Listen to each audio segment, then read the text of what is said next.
Hello friends, जय जगन्नाथ, जय माँ लक्ष्मी। आज हूँ सुदशा व्रत। सुदशा व्रतर मु गोटे कथा आपको शेयर करी आपण पाखरे। सेटा ठीक ना भूल मु भी बुझी पारुनी। समस्ते कहती जे झील मानू सुदशा व्रतर भोग आ माणबसा जो मार्गशीर मास करा हुए से माँ लक्ष्मी माँ भोग दि जाए ना। कहीं देवेनि कौन झील बाहागर हो सारे से पर हो जाए ना निज झील नुहे ना कौन मु बुझीपारे सेटार महत्व मु बुझीपारे। पर केमी है झीटे तो जन्म हेले आम लक्ष्मी भावी आम ताकू लालन पालन करी भल बर पात्र देखी बाहागर करती। बाहागर पर से केमी पर हो जाए आ से लक्ष्मी केमी पाखक जाती हेरी शाशुघर को आम घर रहती। लक्ष्मी तो से झील तो लक्ष्मी से आम घर रही लक्ष्मी, शाशुघर रही भी लक्ष्मी। से आम घरे लक्ष्मी थिला, एबे शाशु घरे भी लक्ष्मी, एबे भी जब आसिला आम घरे लक्ष्मी।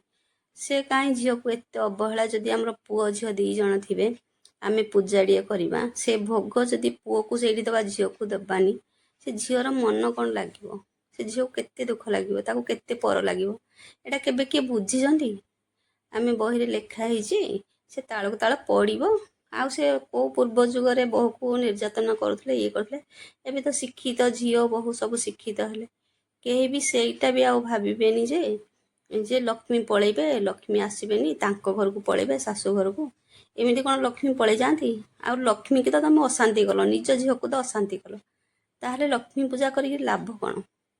लक्ष्मी केबे झील को देले लक्ष्मी छाड़ी पलांती बरं लक्ष्मी अधिक बढ़ती।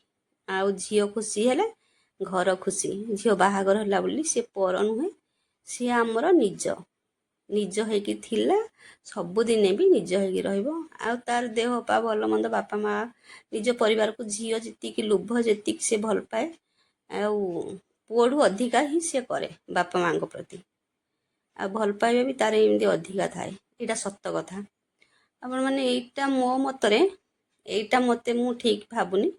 आपण मैंने कौन भावुं आपण मैंने कमेंट रे कहिबे हेले मु किंतु एटा ठीक भावुनी। यहाँ अंधविश्वास मु भावुची हेले कौन करबा ये कथा तो समस्त कही हेबनी बही जेहेतु लिखाई बह होइथिबा झील सुधा न खाइब यहाँ कौन ठीक कथा। जेते कथा बापा माँ शाशु शशुर सेवा शुश्रूषा करवा भल मंद जहाँ सेटा कहीं पालन करवा ना ये झील को किंतु आम भोग दबानी ये गोटे कथा ही पालन कर कौन ठीक।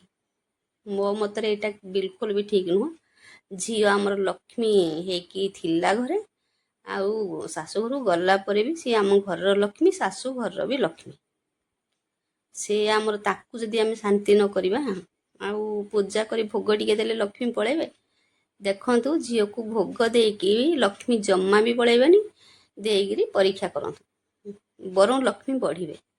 यहाँ मो मतरे आपणक मत कौन मु कहि परिबेनी। आपण मानकर मत कौन कहिबे। और जदि भिडियो भल लगे लाइक कमेंट शेयर सब्सक्राइब निश्चिंत करेंगे। रही सांग मैंने जय जगन्नाथ, जय गुरु, नमस्कार। रही मो भिडियो केमती लगिला निश्चिंत लाइक करेंगे, कमेंट करेंगे, सब्सक्राइब निश्चिंत करेंगे।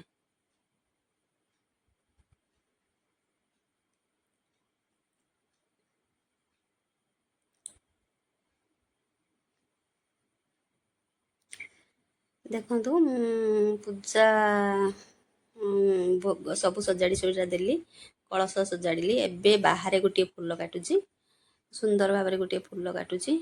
मो झील तो मत कहे खाली सुंदर सुंदर फूल काटिले हेनी निज मन को पद्म फूल परिका करूँ कारण पद्म फूल जमी पंखरे भी फुटले ता देहरे टिके भी लागेनी छिटा लागेनी सेमती निज मन जिते खराब लोक सांगे मिसिले भी सुधा मनटा सबु बेले निर्मल रखा दरकार आ भल मन रखा दरकार।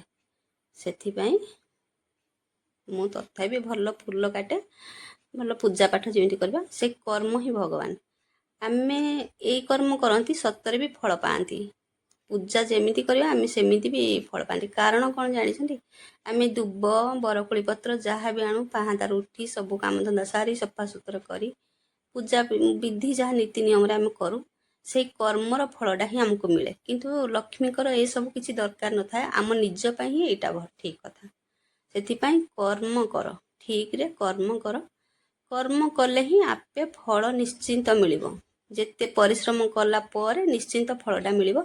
ସେଥିପାଇଁ ରାତି 4ଟାରୁ ଉଠି ଦୁବ ବରକୋଳି ପତ୍ର ଆଣି ଘର ସଫା ସୁତର ଚିତା ପକେଇ ପୂଜା ପାଠ ନୀତି ନିୟମ କଲା ବେଳକୁ ସେଇଟା ବହୁତ କାମ ପଡ଼େ ଆଉ ବହୁତ ମାନେ ଖୁସିରେ ଏଇଟା ଆମେ କରୁ। ସେ କର୍ମର ଫଳ ହିଁ ଲକ୍ଷ୍ମୀ ଦିଅନ୍ତି। ଆଉ ସତ ଏଇଟା ବି ପୂଜା ପାଠ ଆମ୍ବ ଡାଳ ସବୁ କରିକି କଲା ମାନେ ନିଶ୍ଚିନ୍ତ ଆମକୁ ଭଲ ଫଳ ହିଁ ମିଳେ। ଏଇଟା ନିଶ୍ଚିନ୍ତ ମୁଁ ଜାଣିଛି। ଏଇଟା କାହିଁକି ମିଳେ ନା ଏ କର୍ମ ପାଇଁ। ଏଇଟା ବି ସମସ୍ତେ ଜାଣିଥିବେ, କର୍ମ ହିଁ ଭଗବାନ।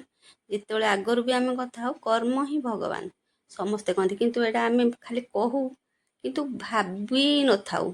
ଏବେ କିନ୍ତୁ ଆମେ ଭାବୁଛନ୍ତି ହଁ କର୍ମ ହିଁ ଫାଷ୍ଟ କର୍ମ କଲେ ହିଁ ଭଗବାନ ନିଶ୍ଚିନ୍ତ ଖୁସି ହେବେ ଆଉ ନିଶ୍ଚିନ୍ତ ଫଳ ଦେବେ। ଏଇଟା ସତ କଥା। ଆଉ କର୍ମ ନକରି କିଛି ବି ଫଳ ପାଇବାକୁ ଆଶା କରନ୍ତୁନି।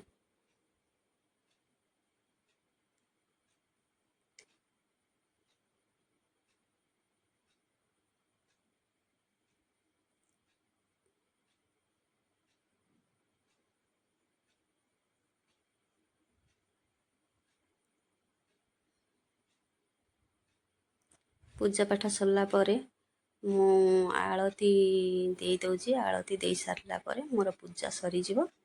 ତାପରେ ରୋଷେଇ କରି ଖାଇବା।